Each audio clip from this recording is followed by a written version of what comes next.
Hello students, welcome back to my YouTube channel UP Board Learning Classes. Today we will cover objective questions of second chapter in English, A Long Walk to Freedom, that is autobiography of Nelson Mandela, the first black president of South Africa. We will complete important MCQs, multiple type questions today in this video, and they will be very helpful for the students who are going to participate in the board exam, 10th board exam, which are starting from 22nd February 2024. Let's just start. The first question is, when was, here let's see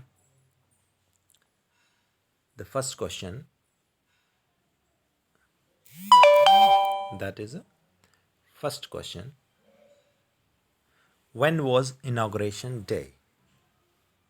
When was inauguration day? Here, let's see. When was inauguration day? Inauguration means something that take place, and ceremonies and starting of any particular event, that is called inauguration. In Hindi it is called उद्घाटन. किसी बड़े समारोह का उद्घाटन या श्री गणेश उसे कहते हैं. तो लिखा है कि when was the inauguration day, कब inauguration day कब हुआ था. What was the day, what was the date, and the date was 10th May. The correct option is A, 10 May. The correct option is 10th May. The inauguration. What was the inauguration? The inauguration of oath ceremony of President Nelson Mandela and two deputy presidents along with him. So that ceremony, that inauguration took place on 10th May. The first option A is correct. Option A is correct. Option A. Okay, move to the next question. Second question.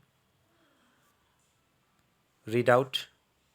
It was the celebration of South Africa's first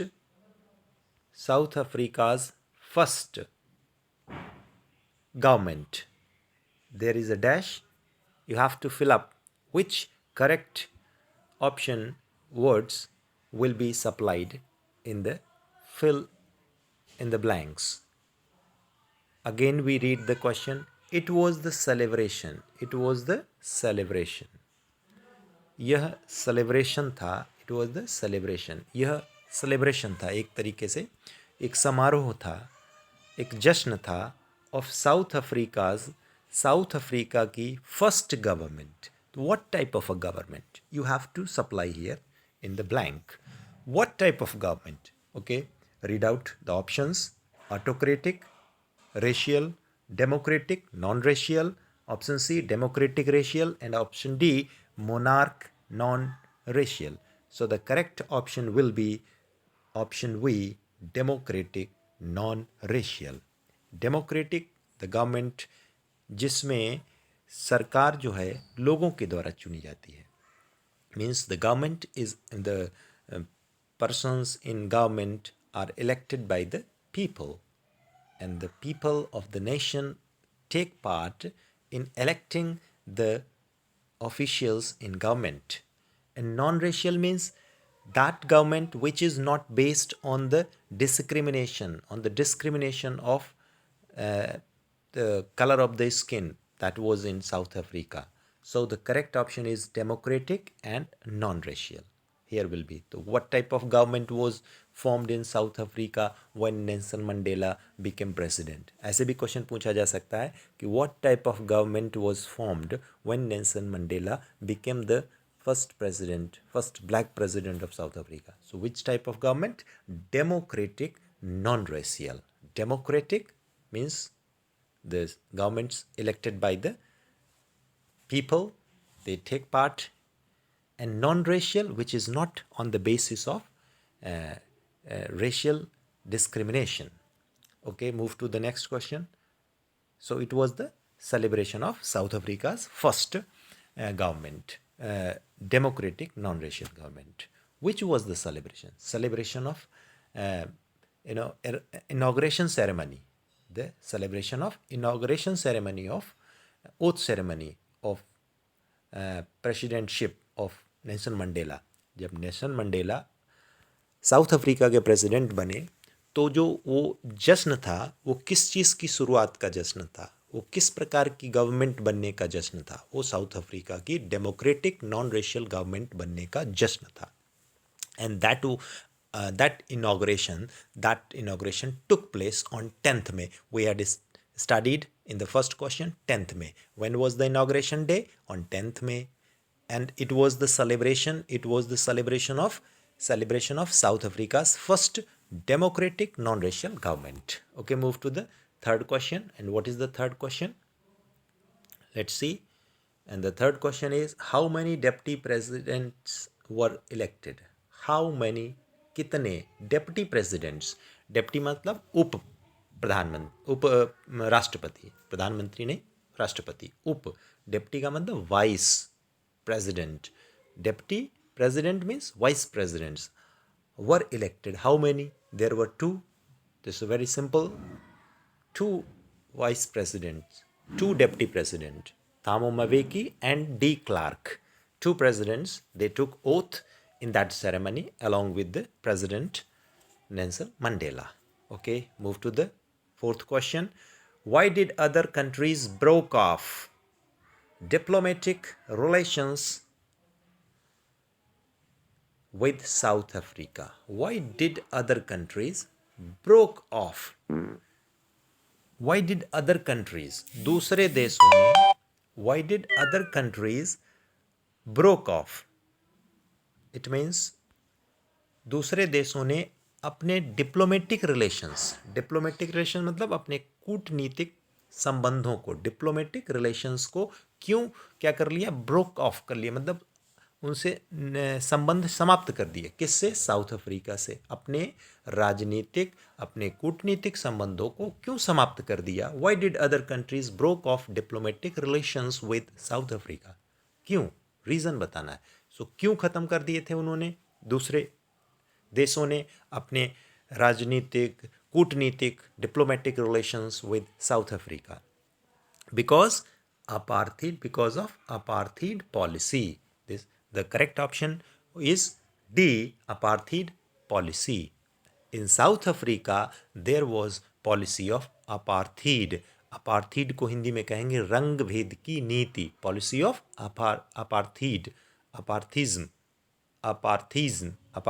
means apartheid मतलब रंग भेद की नीति के कारण दूसरे देशों ने, means other countries, broke off the diplomatic relations with South Africa. Apartheid मतलब एक ऐसी पॉलिसी जिसके आधार पर एक कंट्री में जो वाइट पीपल हैं वो अपने आप को सुपीरियर मानते हैं, ब्लैक पीपल को वो इन्फीरियर मानते हैं, और जहाँ पर रंग के आधार पर भेदभाव किया जाता है, उस पॉलिसी को हम अपार्थीड कहते हैं. अपार्थिज्म या apartheid means this is a political system in which discrimination is made on the basis of the color of the skin. So due to this policy, other countries broke off diplomatic relation with South Africa.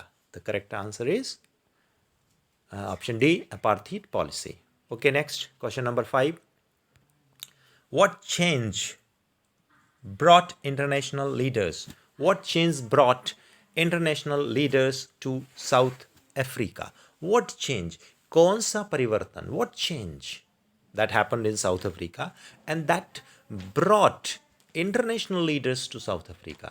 कौन सा परिवर्तन south Africa में हुआ जिसके कारण से international leader जो हैं वो साउथ अफ्रीका में आए? What was the change? What was the change? You have to tell. And the correct answer is end of apartheid. That is the first. देखिए, when there was apartheid, the policy of apartheid was in existence in South Africa. The other countries broke off their relations. And when there was no apartheid, means there was end of apartheid, जब apartheid का समापन हो गया, समाप्त हो गया, ये policy समाप्त कर दी गई, तब दूसरे देश जो हैं वो इसका स्वागत किया और वो वहाँ आने लगे.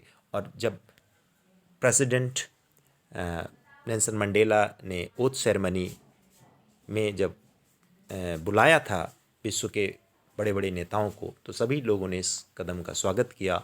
And they all welcome to this movement and they witnessed this grand occasion, and they all came to take part and to celebrate this moment in South Africa. And this happened because of end of apartheid. So what change brought international leaders to South Africa? End of apartheid. Apartheid खत्म होने के कारण जो यही परिवर्तन था. परिवर्तन क्या हुआ? अपार्थीड जो पॉलिसी थी, रंग भेद की नीति, वो खत्म हो गई. इसलिए इसी परिवर्तन से जो इंटरनेशनल लीडर थे वो साउथ अफ्रीका में आने लगे. Okay, move to next 6 question. Question number 6. We thank all of our distinguished international guests of having come to take possession with the people of our country of what is after all common victory for dash. समझिए इसको फिर से. We thank all our distinguished. We thank, यहाँ पर president Nelson Mandela speech में धन्यवाद देते हैं उन सभी लीडर्स का जो इंटरनेशनल गेस्ट्स वहाँ पे मौजूद थे, आए थे. The leaders who came from the different countries, international guests, उनके आने के लिए, उस समारोह में भाग लेने के लिए उनका धन्यवाद देते हैं और कहते हैं कि with the people of our country what is after all a common victory. और जो ये वहाँ पर एक जुलूस था, माहौल, एक बहुत बड़ा समारोह था, वो न केवल वहाँ के लोगों के लिए बल्कि सभी के लिए एक क्या था? After all a common victory. वो सभी के लिए एक विक्ट्री थी, एक जीत थी. और वो जीत किसकी थी? किस चीज़ की जीत थी? And that was justice, peace, human dignity, all of the above. Justice, न्याय की जीत थी. पीस, शांति की जीत थी. ह्यूमन डिग्निटी मीन्स मनुष्य के सम्मान की जीत थी. डिग्निटी, प्रतिष्ठा, मान, सम्मान, इन सब की जीत थी. All of the above. All the options are correct. तो यहाँ पे क्या होना चाहिए? All of the above means that was a common victory for justice, peace, human dignity. All options are correct. Okay, move to the next question. What was it that the nation needed to be liberated from? What was it that nation needed to be liberated? क्या चीज़ है यह जिससे देश, needed means needed to be liberated, आवश्यकता है आज़ाद होने की. यानी कौन सी वो चीज़ है जिससे देश को आज़ाद होने की आवश्यकता है? लिबरेटेड मतलब फ्री होने की आवश्यकता है. क्या चीज़ है? पॉवर्टी से आज़ाद होने की, जेंडर डिस्क्रिमिनेशन से, या डेप्रीवेशन से, ऑल ऑफ द अबव. तो इसमें भी सारे ऑप्शन सही है. पॉवर्टी, गरीबी वहाँ पर बहुत थी, तो गरीबी से भी मुक्त होना चाहता था कौन? Nation South Africa. Here we are talking about nation South Africa. So there was a poverty, there was a gender discrimination, there was a deprivation of human rights, deprivation of justice. So people were suffering from these problems. So the nation wanted to be liberated from all these problems: poverty, gender discrimination, deprivation, and all of the above. Poverty, गरीबी से छुटकारा पाना चाहता था. Gender discrimination means लैंगिक भेदभाव से. Deprivation, अभाव से छुटकारा पाना चाहता था. तो ये सारे ऑप्शन सही हैं. Okay, move to the next question. Question number 8. We have achieved, question number 8, we see here, we have achieved our political emancipation. What is the meaning of emancipation? We have, here Nelson Mandela in his speech thanking to the leaders, and they say, and addressing to the people of South Africa, he says that we have achieved our political emancipation. We have got our political emancipation. Political emancipation means freedom. हमने अपनी राजनीतिक आज़ादी को प्राप्त कर लिया है. So what is the meaning of emancipation? यहाँ पर इमेंसिपेशन का मीनिंग पूछा गया. इमेंसिपेशन का मीनिंग, ये जो शब्द है इमेंसिपेशन, कौन सा? Emancipation. What is the meaning? Meaning इसका क्या है?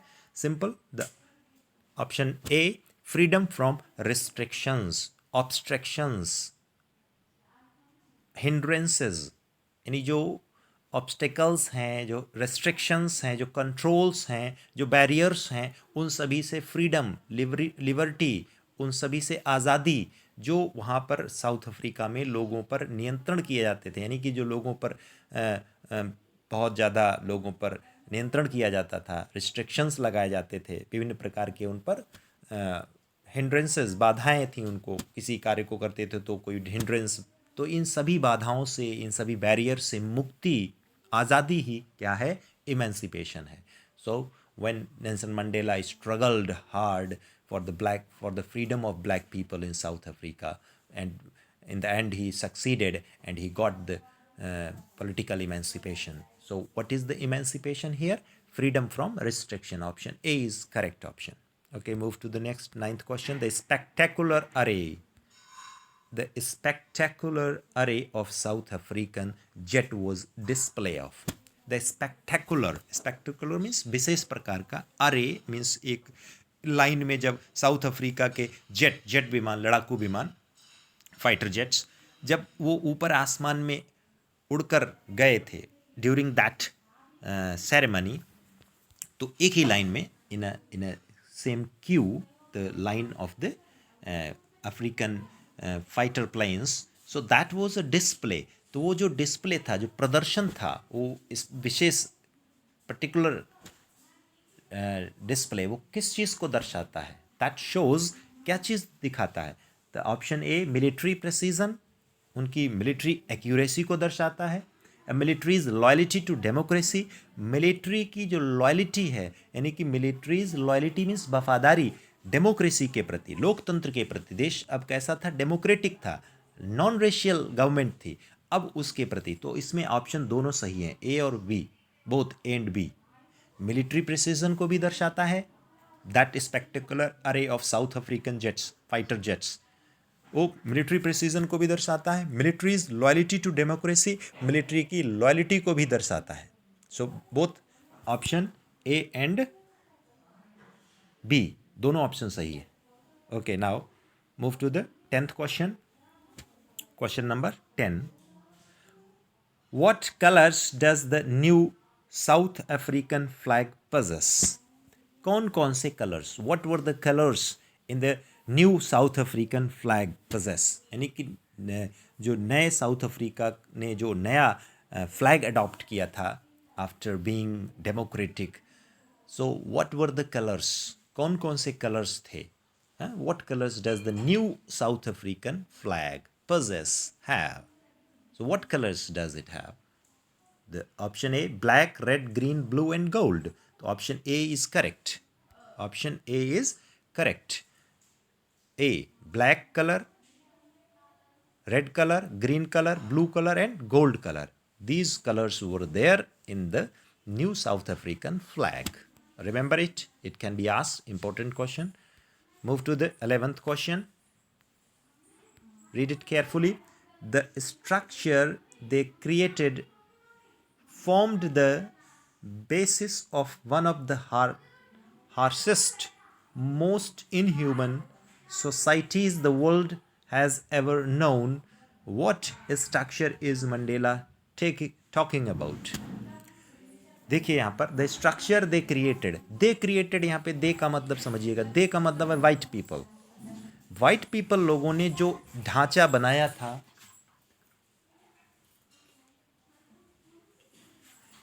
the structure they created formed the basis of one of the harshest, most inhuman societies the world has ever known. यानी जो वाइट पीपल लोगों ने वहाँ पर स्ट्रक्चर बनाया, एक व्यवस्था, एक प्रशासन का, वो दुनिया की सबसे कठोर, मोस्ट इनह्यूमन, सबसे अमानवीय समाजों में से एक था जो दुनिया ने देखी. ऐसा समाज था, मतलब सबसे कठोर, सबसे अमानवीय समाज में से एक था जो दुनिया ने आज तक अभी तक देखा है. ऐसा स्ट्रक्चर वहाँ पर था. कहाँ? इन साउथ अफ्रीका.